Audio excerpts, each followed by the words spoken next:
अस्सलाम वालेकुम स्टूडेंट्स। आज जो हम पढ़ने जा रहे हैं सेकेंड ईयर के पहला चैप्टर आपके पास है केपीके टेक्स्ट बुक बोर्ड का। अब देखिए बेटा, उसमें जो चैप्टर आपका नाम है वो है इलेक्ट्रोस्टैटिक्स। ठीक है, इलेक्ट्रोस्टैटिक्स का जो आपका आर्टिकल है या आप बेटा इस वर्ड से वाकिफ है, थोड़ा बहुत आपने इसका इंट्रोडक्शन और एक चैप्टर आपने क्लास मैटर में पढ़ा था। अब देखिए बेटा, इलेक्ट्रोस्टैटिक्स को अगर आप देखें तो ये कॉम्बिनेशन है दो वर्ड्स का। एक आपके पास है इलेक्ट्रो और दूसरा बेटा आपके पास कौन सा है, स्टैटिक्स का। ठीक है, अब इलेक्ट्रो अगर आप देखेंगे बेसिकली कहां से निकला है, ये वर्ड निकला है बेसिकली इलेक्ट्रिसिटी से। और इलेक्ट्रिसिटी बेटा आपके पास क्या है, चार्ज यानी चार्जेस। ठीक है, अब जो स्टैटिक्स है, ये स्टैटिक्स बेसिकली आपको इंडिकेट कर रहा है किसके बारे में, रेस्ट के बारे में, यानी स्टेशनरी। अब ओवरऑल इस कॉम्बिनेशन देखें तो हमारे पास डेफिनेशन बनती है इसकी कि electrostatics is the branch of the physics in which we study about the charges which are in the state of rest. यानी एक ऐसी ब्रांच फिजिक्स की कि जिसमें आप चार्जेस की प्रॉपर्टीज को डिस्कस करें, चार्जेस के बारे में पढ़ें और वो किस स्टेट में हो, रेस्ट की स्टेट में हो, मूव न करें, स्टेशनरी हो। जब चार्ज मूव करेगा तो हम वो इलेक्ट्रोस्टैटिक्स में नहीं पढ़ेंगे, बल्कि आगे जो आपके चैप्टर्स आएंगे करंट इलेक्ट्रिसिटी, तो हम उसमें स्टडी करेंगे। अब जब हमने डेफिनेशन में वर्ड यूज किया चार्ज का, तो चार्ज क्या होता है, चार्ज को डिफाइन करने से पहले एक टर्म हम यूज करते हैं फिजिक्स में, जिसको हम कहते हैं न्यूट्रल बॉडी। न्यूट्रल बॉडी क्या होती है, एक ऐसी बॉडी जिसमें इलेक्ट्रॉन्स की तादाद और प्रोटॉन्स की तादाद बराबर हो, तो हम कहते हैं कि ये बॉडी आपके पास कौन सी है, न्यूट्रल बॉडी है। अब अगर इन दोनों में डिफरेंशिएशन आ जाए, थोड़ा सा इलेक्ट्रॉन्स की तादाद प्रोटॉन की तादाद के साथ बराबर ना हो, तो तब ये बॉडी न्यूट्रल नहीं कहलाएगी, बल्कि ये बॉडी चार्ज्ड बॉडी कहलाएगी। अब चार्ज को हम डिफाइन कैसे करते हैं, हम कहते हैं कि या तो उस बॉडी के ऊपर इलेक्ट्रॉन्स की तादाद ज्यादा हो जाए या फिर उसमें इलेक्ट्रॉन्स की तादाद क्या हो जाए, कम हो जाए, तो हम कहते हैं कि ये बॉडी आपके पास क्या हो गई, चार्ज्ड बॉडी होगी। यानी deficiency of electrons or excess of electrons, अगर तो ये कंडीशन जस्टिफाई हो जाए तो हम कहेंगे कि ये चार्ज बॉडी की डेफिनेशन को सेटिस्फाई कर रहा है। अब इस डेफिनेशन में भी दो पार्ट्स हैं, एक में हमने कहा excess amount of an electron और एक में हमने कहा डिफिशिएंसी ऑफ एन इलेक्ट्रॉन। तो बेटा अगर आप इसको देखें तो हमारे पास इसी डेफिनेशन की बेस के ऊपर दो टाइप्स ऑफ चार्जेस आपके पास आती हैं। एक आपके पास है नेगेटिव चार्ज, यानी ऐसी बॉडी जिसमें इलेक्ट्रॉन्स की तादाद प्रोटॉन्स की तादाद से ज्यादा हो जाए, तो उस केस में इलेक्ट्रॉन्स के ऊपर चूंकि नेगेटिव चार्ज है, तो ओवरऑल होल बॉडी के ऊपर नेगेटिवली चार्ज का इफेक्ट ज्यादा होगा, तो हम कहेंगे कि वो बॉडी आपके पास क्या हो गई, नेगेटिवली चार्ज हो गई। अब जो पॉजिटिवली चार्ज बॉडी है, इसमें अगर ऐसे हो कि इलेक्ट्रॉन्स की तादाद प्रोटॉन्स के मुकाबले में कम हो जाए, तो ओवरऑल होल बॉडी के ऊपर पॉजिटिव चार्ज का इफेक्ट नेगेटिव चार्ज के मुकाबले में ज्यादा हो जाएगा। तो हम ये कहेंगे कि उसमें डिफिशिएंसी क्रिएट होगी इलेक्ट्रॉन्स की, तो ये बॉडी आपके पास कौन सी हो गई है, पॉजिटिवली चार्ज हो गई है। अब जो प्रॉपर्टीज ऑफ चार्जेस हैं, प्रॉपर्टीज ऑफ चार्ज क्या है कि अगर आप देखें कि फॉर एग्जांपल लेट से आपके पास एक चार्ज पॉजिटिव है, दूसरा चार्ज भी पॉजिटिव है, या एक चार्ज नेगेटिव है, दूसरा चार्ज नेगेटिव है, दो बॉडीज, एक पॉजिटिव ये भी पॉजिटिव या ये नेगेटिव ये भी नेगेटिव, जब आप इसको करीब लेके आएंगे तो ये आपस में रिपेल करेंगे, तो इनके दरमियान जो फोर्स होगी हम उसको नाम देंगे कि ये क्या है, फोर्स ऑफ रिपल्शन। फिर अगर आपके पास एक बॉडी नेगेटिव है एक बॉडी पॉजिटिव है, यानी ऑपोजिट पोलैरिटीज है, तो हम कहेंगे कि जब आप इसको करीब लेके आएंगे तो ये आपस में करीब तरीन आएंगे और अट्रैक्शन अट्रैक्शन होगी इनके दरमियान, तो हम कहेंगे कि इन दोनों बॉडीज के दरमियान जो फोर्स है वो है फोर्स ऑफ अट्रैक्शन। अब हमने दो फोर्सेस को डिस्कस किया, एक फोर्स ऑफ अट्रैक्शन का, एक हमने कहा फोर्स ऑफ रिपल्शन का। तो जो फोर्स ऑफ अट्रैक्शन और फोर्स ऑफ रिपल्शन को क्वांटिफाई जो करता है, जो हमें बताता है, जिससे हम न्यूमेरिकल वैल्यू को फाइंड आउट कर सकते हैं किसी भी दो चार्ज के दरमियान, तो वो जो लॉ है वो हमारे पास कौन देता है, कूलम्स लॉ हमें वो फार्मूला देता है। उस फार्मूले के मुताबिक हम वहां से फाइंड आउट कर सकते हैं। अब जो कूलम्स लॉ है इसको हम कहते हैं क्वांटिटेटिव एनालिसिस। क्वांटिटेटिव एनालिसिस का मतलब क्या है कि ये इससे हम किसी भी फोर्स ऑफ रिपल्शन या फोर्स ऑफ अट्रैक्शन की न्यूमेरिकल वैल्यू को फाइंड आउट कर सकते हैं, क्वांटिफाई कर सकते हैं उससे। अब जो लॉ जिसने दिया था इसका पूरा नाम था चार्ल्स कूलम, और उसने 1784 में ये लॉ पेश किया था।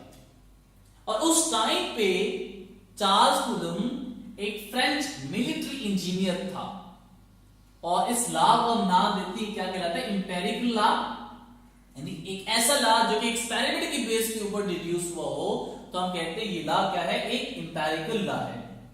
अब इसकी स्टेटमेंट क्या है, ये स्टेटमेंट हमें ये बताता है कि अगर आप इस स्टेटमेंट पे गौर करें कि इलेक्ट्रोस्टैटिक फोर्स ऑफ अट्रैक्शन और repulsion between two static charges, ये बात बड़ी इंपॉर्टेंट है बेटा कि दो चार्जेस जो कि एक इन द स्टेट ऑफ रेस्ट में है, उन दोनों के दरमियान फोर्स ऑफ अट्रैक्शन या force of repulsion depending on the nature of the charges, कि वो सेम पोलैरिटी के हैं या फिर अपोजिट पोलैरिटी के हैं, और दोनों के यानी directly proportional to product of magnitude of charges, दोनों चार्जेस के मैग्नीट्यूड के प्रोडक्ट के डायरेक्टली प्रोपोर्शनल। और जो सेकंड पार्ट कहता है वो कहता है inversely proportional to the square of the distance between their centre, यानी जो सेकंड पार्ट क्या कहता है कि इनवर्सली प्रोपोर्शनल है किसके, उन दोनों चार्जेस के दरमियान जो फासला है, जो डिस्टेंस हमने रखा हुआ है। और ये बात बड़ी इंपॉर्टेंट नोट करने वाली है कि देखिए आपने जो डिस्टेंस लेना है दो चार्जेस का, वो एक चार्जेस के सेंटर से लेके दूसरे चार्ज के सेंटर तक होना चाहिए, ठीक है। तो ये आपके पास क्या है, उसकी स्टेटमेंट बन गई है। अब इस स्टेटमेंट की बेस के ऊपर हम क्या करते हैं, मैथमेटिकल फॉर्मूला डिराइव करते हैं। अब फॉर एग्जांपल लेट्स से कि कोई भी चार्ज Q1 है और ये कोई भी चार्ज आपके पास Q2 है, मैं लेट्स से सपोज करता हूं कि ये पॉजिटिवली चार्ज है दोनों, उन दोनों के दरमियान जो डिस्टेंस है बिटवीन सेंटर्स वो हमने डिनोट किया है किससे, R से। अब पहले पार्ट्स के मुताबिक कि डायरेक्ट रिलेशन किससे होता है, product of the magnitude of the charges, यानी force is directly proportional to the product of, यानी Q1 एंड Q2, ये product of magnitude of their charges. इसको मैं नाम देता हूं, ये आपके पास क्या आ गई, इक्वेशन 1 आ गई। फिर आपके पास यही force of attraction or repulsion, F is proportional to 1 और R स्क्वायर। आपके जो सेकंड पार्ट क्या कहता है कि inversely proportional to the square of the distance between their centre, ठीक है। तो आपके पास क्या आ जाएगा, F इज प्रोपोर्शनल टू 1 और R स्क्वायर। इसको मैं नाम देता हूं, ये आपके पास कौन सी इक्वेशन आ गई, इक्वेशन 2 आ गई। आप इन दोनों इक्वेशंस को कंबाइंड फॉर्म में लिखें तो मैं अब ना लिख सकता हूं कि F is proportional to Q1 Q2 divided by R square. अब फिजिक्स में हमारे पास कानून है कि जब आप किसी भी प्रोपोर्शनैलिटी साइन को हटाते हैं तो एक इक्वालिटी का साइन लगाते हैं और एक आपको कोई कांस्टेंट लगाना पड़ता है। जब आप इस प्रोपोर्शनैलिटी साइन को हटाएंगे तो एक इक्वालिटी का साइन आपके पास आएगा, आपके पास इक्वेशन बनेगी F is equals to K Q1 Q2 divided by R square.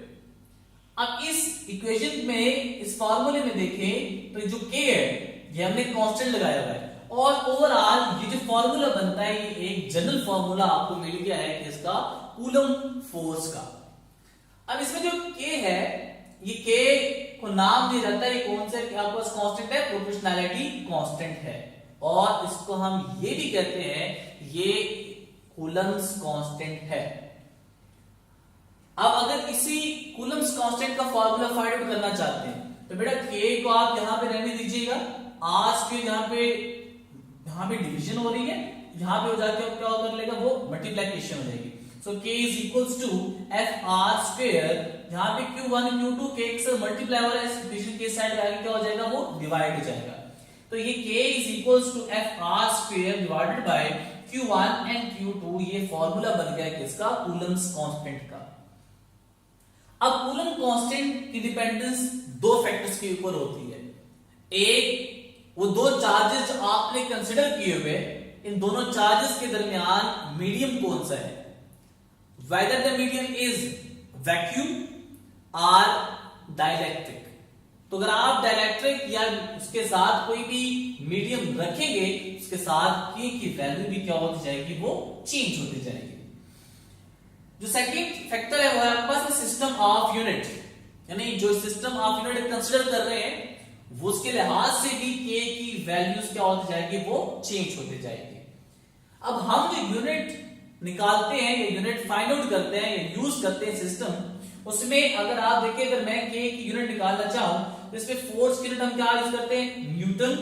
r distance है, उसकी यूनिट आपके पास क्या है, मीटर। क्योंकि r के ऊपर स्क्वायर है तो ये बन जाएगा newton metre square divided by q1 charge, उसकी यूनिट कूलम। q2 की आपके पास चार्ज है, उसकी यूनिट भी क्या हो गई, कूलम। तो q1 q2 coulomb into coulomb square, तो न्यूटन मीटर स्क्वायर पर कूलम स्क्वायर। या फिर आप इसको इस तरह भी लिख सकते हैं कि आप न्यूटन मीटर स्क्वायर इस कूलम स्क्वायर को डिनोमिनेटर से आप ऊपर नोमिनेटर में ले जाएं तो क्या बन जाएगा, -2। So newton metre square coulomb inverse 2 is the unit of the coulomb's constant. और इसका आपके पास न्यूमेरिकल वैल्यू भी हम फाइंड आउट कर सकते हैं और आपके पास फॉर्मूले में पुटिंग कर सकते हैं। यह k is equals to 1 और 4 pi epsilon naught, where 4 pi is constant and epsilon naught is the permittivity of free space। ठीक है, हम आगे इसको डिस्कस करेंगे। अब देखिए बेटा कि जो k की न्यूमेरिकल वैल्यू है वो क्या बनती है, 9 into 10 की power 9 newton metre square coulomb inverse 2। ठीक है, जब आप पाई की वैल्यू पुट करेंगे 3.14 एंड एप्सिलॉन नॉट की जो वैल्यू होती है 8.85 into 10 की पावर -12। जब आप कैलकुलेशन करेंगे तो बेटा आपके पास न्यूमेरिकल वैल्यू बनेगी 9 into 10 की power 9 newton metre square coulomb inverse 2। अब ये हमारे पास ये वो आपके पास कोर्स था जो आप थोड़ा बहुत मैट्रिक्स में पढ़ चुके हैं, लेकिन एफएससी में हम देखेंगे कि हमारा जो कूलम फोर्स का फॉर्मूला है वो वैक्यूम में किस शेप का इख्तियार करता है, और जब हम उसके दरमियान मीडियम को चेंज करते हैं तो उसके ऊपर कूलम फोर्स से किस तरह वो इनवर्स रिलेशन है, डायरेक्ट रिलेशन है, कम करता है, इंक्रीज करता है, वो हम देखने चाहते हैं। अब देखिए बेटे कूलम फोर्स इन वैक्यूम, तो फोर्स इन वैक्यूम हमारे पास फॉर्मूला जनरल ये वाला मौजूद है, उसकी जगह हम लिखेंगे कि force in vacuum is equals to k in vacuum q1 q2 divided by r square. याद रखें बेटा कि आप q1 को चेंज नहीं कर रहे, q2 को चेंज नहीं कर रहे, उन दोनों के दरमियान जो डिस्टेंस है वो भी फिक्स्ड है, वो भी चेंज नहीं हो रहा, सिर्फ और सिर्फ आपका मीडियम चेंज हो रहा है, उसके लिहाज से उसकी परमिटिविटी भी क्या हो जाएगी, वो चेंज होगी। तो अगर आप देखिए क्योंकि हमने वैक्यूम रखा हुआ है, फ्री स्पेस है, तो force in vacuum is equals to 1 और 4 pi epsilon naught q1 q2 divided by r square. इसको मैं नाम देता हूं, ये आपके पास क्या आ गई, इक्वेशन ए आ गई। अब जो आपके पास ये फॉर्मूला बन गई, किसके लिए बन गया, फॉर वैक्यूम। अब इसमें देखें कि q1 q2 r ये तो सेम है, 4 पाई कांस्टेंट है, एप्सिलॉन नॉट उस फ्री स्पेस की परमिटिविटी है और हर मीडियम की परमिटिविटी की खास वैल्यू होती है।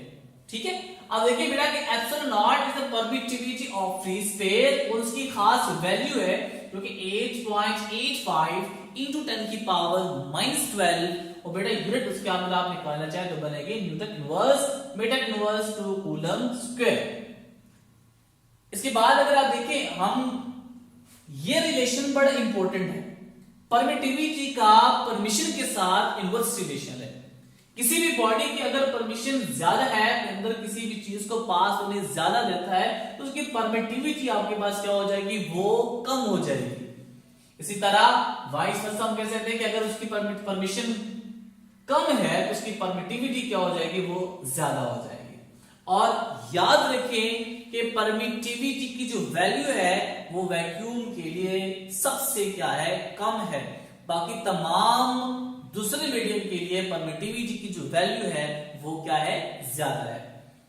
अब अगर ये फॉर्मूला हमारे पास बन गया फॉर वैक्यूम, अब हम देखते हैं कि कूलम फोर्स मीडियम में किस तरह वेरी करती है।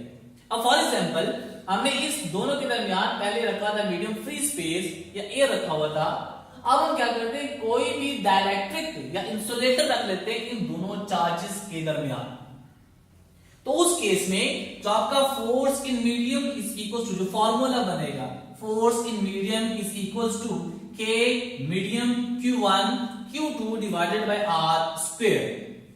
आपकी मीडियम की फॉर्मूला इसमें पुट करें तो बनेगा force in medium is equals to 1/4 pi epsilon medium Q1 Q2 divided by R square. इसको हम नाम देते हैं, आपके पास क्या आ गया, इक्वेशन बी आ गई। यानी ये वो फॉर्मूला है जो कि किस मीडियम में है, जो आपने डायरेक्ट्रिक रखा हुआ है। अब देखिए यहां पे एप्सिलॉन मीडियम है, यानी परमिटिविटी उस मीडियम की जो आपने चार्जेस के दरमियान रखी हुई है। अब देखिए कि हम दो मीडियम्स के दरमियान अगर रिलेशन निकालना चाहे या रिलेशन को देखना चाहे तो उन दोनों के दरमियान रिलेटिव परमिटिविटी का जिक्र करते हैं। तो relative permittivity is the ratio between the permittivity of that medium which is placed between the charges to the permittivity of free space. Epsilon medium is the permittivity of that medium which is placed between the two charges, and epsilon naught is the permittivity of free space which is placed between the two charges जो आपने पहले रखा हुआ था। अब इस फॉर्मूले में देखें यहां पे epsilon मीडियम है, तो हम इस एप्सिलॉन मीडियम की वैल्यू निकालते हैं और फिर इसको इक्वेशन बी में पुट करते हैं। अब देखिए एप्सिलॉन आर के साथ एप्सिलॉन नॉट मल्टीप्लाई हो जाएगा तो हमारे पास एप्सिलॉन मीडियम की वैल्यू निकल आएगी। So epsilon medium is equals to epsilon nought into epsilon are.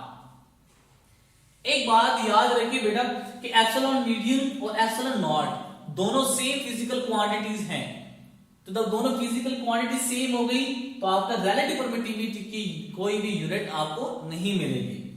और ये एक डायमेंशनलेस क्वांटिटी है और रिलेटिव परमिटिविटी की वैल्यू वैक्यूम के लिए 1 के बराबर होती है और बाकी तमाम दूसरे मीडियम के लिए रिलेटिव परमिटिविटी की जो वैल्यू है वो 1 से क्या होती है, ग्रेटर होती है। अब देखें आपकी केपीके की बुक में जो आपका बेटा आप खोलेंगे तो उसमें एक टेबल बना हुआ है, उसमें सबसे पहले जो आप देखिए एप्सिलॉन आर मीडियम लिखा हुआ है और फिर एप्सिलॉन आर की वैल्यूज वहां पे लिखी हुई है, तो वो जरा आप काइंडली उसको देख लीजिएगा वहां पे। अब देखिए उसके लिहाज से यहाँ पे एप्सिलॉन मीडियम की जगह epsilon naught epsilon r put करें तो ये बनेगा force in medium is equals to 1/4 pi epsilon naught epsilon r Q1 Q2 divided by R square. अब थोड़ा सा इसको क्या करते हैं, हम रीअरेंज करते हैं। हम क्या करते हैं कि जो आपके पास एप्सिलॉन आर है उसको हम बाहर लिख लेते हैं, बाकी तमाम सारा जो फैक्टर्स है वो क्या करते हैं, एक जगह लिख लेते हैं। तो 1 epsilon r into 1/4 pi epsilon naught Q1 Q2 divided by R square. अगर आप इस इक्वेशन पे गौर करें तो एप्सिलॉन आर तो बाहर साइड पे हमने लिखी है, लेकिन जो बाकी इस ब्रैकेट्स में या इस सर्कल में मौजूद है तो आप इक्वेशन ए से देखें तो ये वही आपके पास फैक्टर्स है सारे जो कि इक्वेशन ए में किसके बनते हैं, फोर्स इन वैक्यूम के बनते हैं। तो आप इक्वेशन ए की मदद से इसमें आप फोर्स इन वैक्यूम की वैल्यूज को पुट करें तो ये बनेगा force in medium is equals to force in vacuum divided by आपके पास क्या बन गया, एप्सिलॉन आर। अब अगर इस पर गौर करें कंक्लूजन क्या बनता है हमारा कि अगर आप देखें कि फोर्स इन वैक्यूम चूंकि एप्सिलॉन आर की वैल्यू किसी भी मीडियम के लिए 1 से क्या होती है, ग्रेटर होती है, तो वो इस ओवरऑल फैक्टर्स को क्या कर देगा, वो डिक्रीज कर देगा। इसका मतलब क्या होगा कि अगर आप फ्री स्पेस में या फिर वैक्यूम में कूलम फोर्स की वैल्यूज को देखेंगे तो वो मीडियम में कूलम फोर्स जो आपकी वैल्यू होगी वो एप्सिलॉन आर टाइम्स लेस होगी, ठीक है। So we can conclude that presence of the dielectric medium reduces the force by a factor of epsilon r, which is known as relative permittivity of that medium. यहां तक आपके पास इस force के आपके पास ये मीडियम में और फ्री स्पेस में आपने जिक्र किया। क्योंकि फोर्स की बात कर रहे तो फोर्स एक वेक्टर क्वांटिटी है, डायरेक्शन जो आपके पास होती है, तो हम अब क्या करते हैं कि फोर्स को वेक्टोरियल फॉर्म में हम इसको रिप्रेजेंट कर लेते हैं। अब फॉर एग्जांपल आपने एक चार्ज लिया है Q1 और एक चार्ज आपने लिया है Q2। सपोज करते हैं कि आपके पास ये चार्ज पॉजिटिव है और ये चार्ज Q2 आपके पास क्या है, नेगेटिव है, तो दोनों के दरमियान फोर्स ऑफ अट्रैक्शन होगा because of the opposite polarity of the charges. तो लेट्स से हम कहते हैं कि Q1 जो Q2 के ऊपर चार्ज फोर्स लगा रहा है, या आप इसको पॉजिटिव भी कंसीडर कर सकते हैं। अगर देखेंगे अगर ये इस Q1 Q2 के ऊपर फोर्स लगा रहा है तो हम उसको रिप्रेजेंट करते हैं F21 से। याद रखिए जब F21 की बात करेंगे हम तो हम लिखेंगे कि force on a charge 2 by a charge 1।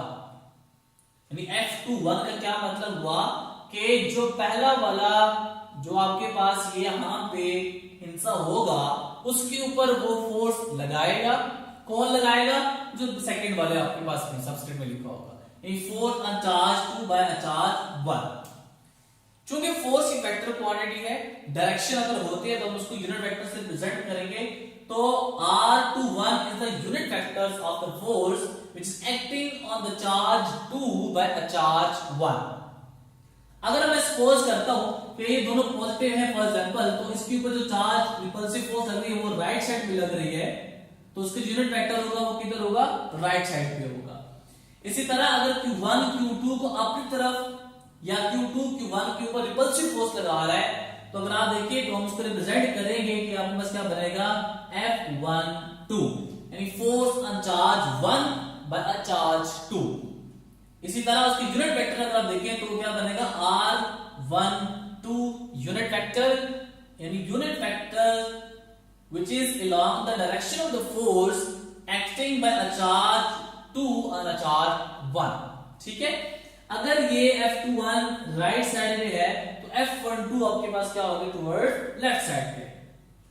तो इसकी करस्पॉन्डिंग जो फॉर्मूला बनेगा F12 is equals to 1/4 pi epsilon naught Q1 Q2 divided by R square into R12 unit vector.